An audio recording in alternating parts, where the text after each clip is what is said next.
Hi everyone, welcome back. And today I'm going to be giving you a video that can help you pinpoint mechanical issues with your pitchers. Today I'm going to be going over the stages of the pitch. Whenever I do a video analysis on Fastpitch Power Plus or a video analysis anywhere, I always look side by side and I break the pitch down into what I consider to be the 4 different stages of the pitch. Now, obviously, we understand that every pitcher is going to be a little bit different. No 2 pitchers are going to ever look the same because there's no such thing as 100% perfect mechanics because everyone's different.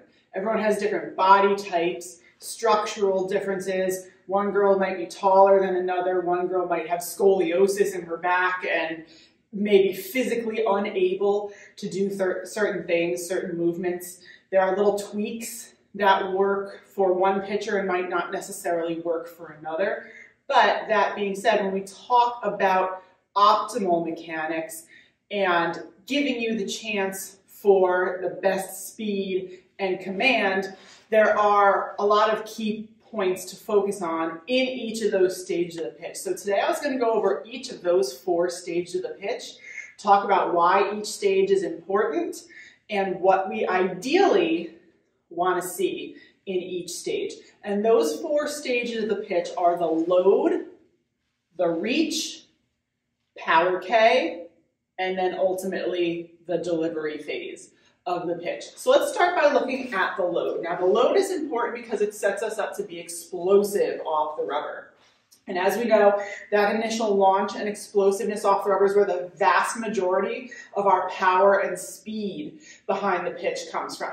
But the load is also important because it sets our body up to then get into to then use all the correct muscle groups to get us into a good reach part of the pitch, which then sets up our power K, which then sets up our delivery. So in a way, the load kind of truly does set up the rest of the stage of the pitch. So really important to get yourself into a good load position.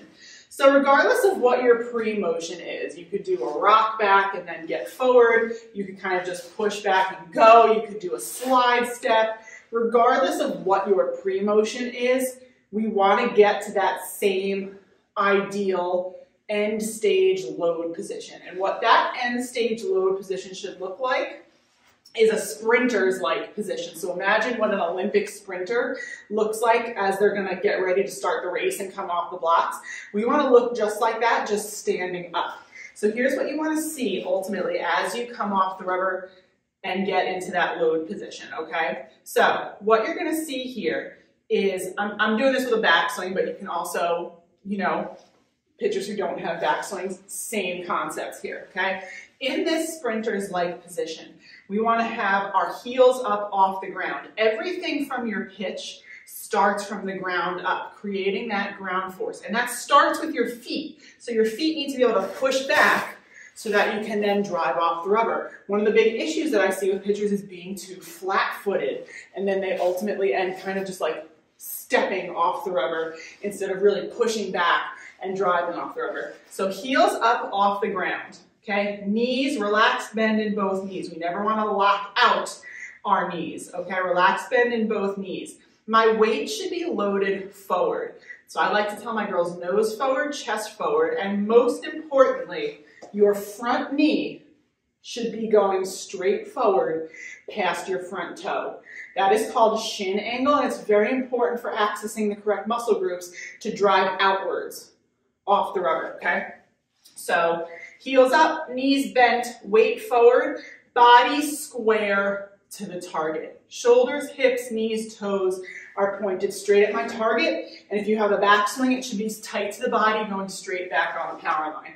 We start to see a lot of issues stemming from poor load positioning. One of the main issues we see is what we call pre-tracking, which is a way of saying opening too early. So what you'll commonly see is girls getting into their load and they'll have kind of a big backswing that turns their shoulders and their hips to the side. And when we open the body too early, it's going to create a domino effect of other issues throughout the remaining stage of the pitch. And we're going to see that more when we get to the reach. Okay, so what you can see here is that pre-tracking, which takes our arm off the power line. Our body is now not going towards our target. It's going to the right of the target or the left if you're a lefty. Okay, so setting up our good load position, heels up, knees bent, weight loaded forward over the front foot, knee going forward past the front toe, body square, back swing going straight back on the power line. If you don't have a back swing, you still want your body to be square to the target. Now we're going to go into the reach. Stage 2 of the pitch is the reach. So what takes us from the load into the reach? Okay, what you want to do here is, again, push back with your feet, and then the knee of your stride leg, your knee, notice I said knee and not foot, okay? The knee of your stride leg is going to come up and out, which is going to allow your hips to extend. And glute engagement is really important here too. We want to squeeze those glutes and extend those hips forward into the reach, and we want to push back really, really hard with our front foot, our dry foot, almost like we want to feel like we're trying to push the rubber backwards behind us. Okay, so coming from the load to the reach, we're going to push back and extend into the reach. Obviously, in a full pitch motion, you're going to like start to leave the rubber as you get from the load to the reach. But here, I'm going to come out of my load and extend into the reach. Okay, so now we're in the reach stage of the pitch. This stage of the pitch is critical because it's the part of the pitch that sets up our arm path and sets up our body to our target. So speaking for a fastball down the middle of the plate, it sets our body up to that spot and makes sure that our arm path is going to be on the correct slot, okay? So it sets up our body to our target, also sets us up to get into a good power K part of the pitch. So in the reach, okay, we want to squeeze those glutes and extend those hips forward. Okay, so arms should be working together as they come up the front side of the arm circle, going right to your target. They should be together on the power line. Stride, foot, toe, and knee should be going straight forward. Body should be square to your target. This is where a lot of pitchers start to see issues. Okay, so we want to come out of that load. We want to squeeze the glutes and get tall and stacked. Hands working together as they come up that front side. Body square to the catcher. And again, if you were doing a full pitch, you would start to leave the rubber in that reach part of the pitch. But the majority of your glide off the rubber takes place as you're going from the reach into power K. We'll see that next. Okay? So reach. Drive through toe and knee forward, hips extended, body square to the target, hands working together. Okay? That's going to appropriately set our body up to our target. We start to see a lot of issues in this reach part of the pitch. They all primarily stem from either the lack of strength to be able to truly extend and drive outwards off the rubber. So you'll see, especially pitchers with big backswings, you'll see them try to use a lot of arm and upper body to get off the rubber, so their weight will be going forward, and then they land with a lot of poor posture. But the other really, really big issue that causes so many problems in the pitching motion is, instead of driving out first and staying square to the target, pitchers will immediately try to open up. So coming from that load position, even if you're in a good load position, instead of driving out to your target, pitchers will open, okay?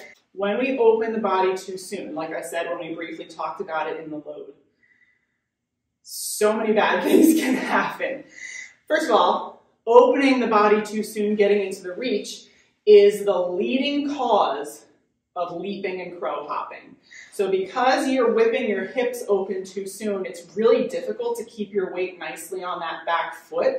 And what happens is you'll start to see crow hopping or leaping, okay? It's also one of the main causes of ultimately drag foot collapse, which is another really common issue that we know, okay? So one of the leading causes of crow hopping and leaping. It also creates a lot of issues with your arm path.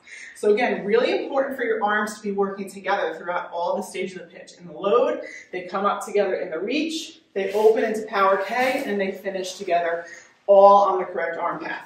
When the body opens too soon, it's really hard for those hands to be working together, coming straight at the front side of the arm circle on the power line. So what you're going to see more often than not is arms reaching up and across the body.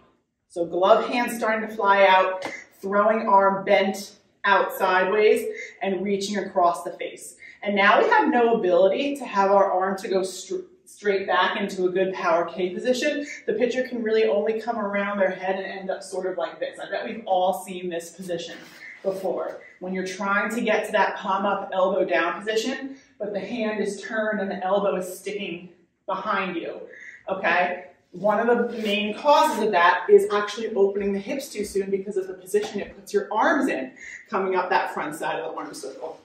So you can see how that simple movement of opening the hips too soon instead of driving outwards can create so many issues. And it's going to create issues further down as we get to power K. Opening hips too soon, opening body too soon in the reach creates issues with arm path, drive through toe and knee positioning, posture, and ultimately the delivery of the pitch. So now we've done the load, we did the reach, where we want to be square to the target, everything working together, nice and tall and stacked. Now we're going to go into power K. Okay? So for me, power K is the most important stage of the pitch because it's where your pitch delivery begins. If you can get to a good power K position, chances are your pitch delivery is going to be good. And there's a couple of really important things we want to see in power K, all right?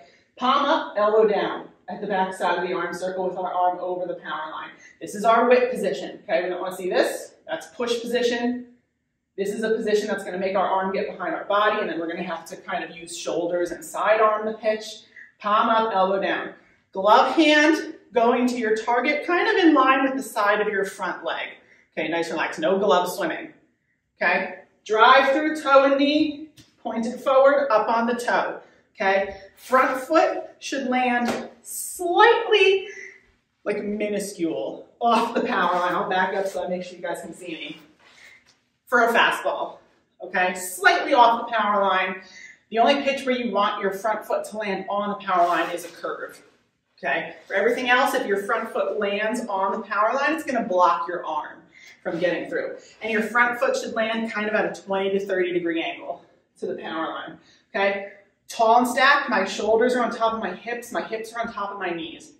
Now, one of the most important things about power K position is what we call separation between the upper and lower body. It's a very similar concept to hitting, okay? Separation between the upper and lower body means the shoulders are open and the hips are rotated forward, okay? This upper and lower body separation is critical for proper drive through toe and knee positioning, okay?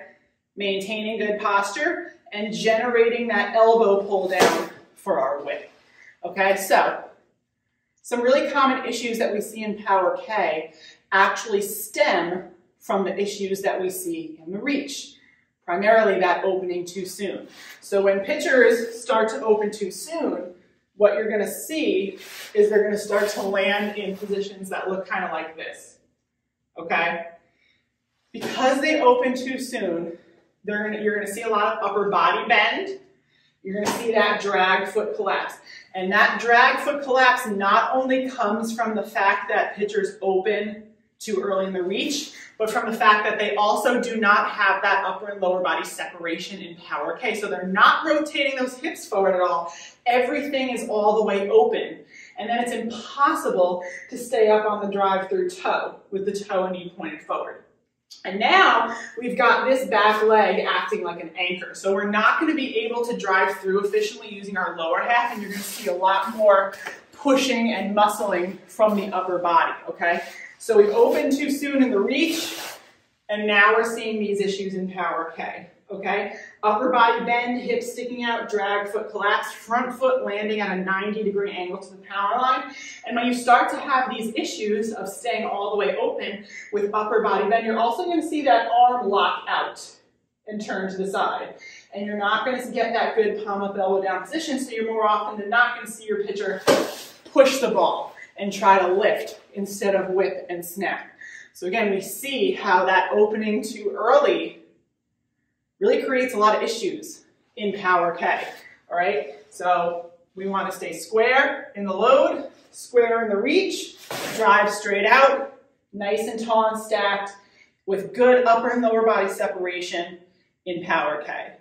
So now we're in our delivery position, and now we're going to actually deliver. So what we want to see when we deliver, okay, hands working together. We're going to maintain our tall stacked position. We're going to pull both elbows down into our body. Once our elbow gets to our hip, that's when we're going to see elbow extension with the hands starting to kind of turn to the side. We're going to see forward snap right by the belly button and then extension of the hand outward. So that elbow needs to get to the hip before the hand starts to turn. We don't want to start turning that hand back here because then again, we get into push position. Glove hand, throwing hand, and drive through foot finish at the same time. So how does our drive through foot get through? Okay, it's not upper body and shoulders, which a lot of pitchers do, especially if they're not strong in the pitching muscles, okay? What creates our drive through, okay? As we land in Power K, we actually land on the ball of the foot first on a soft knee, not a collapsed knee, a soft knee.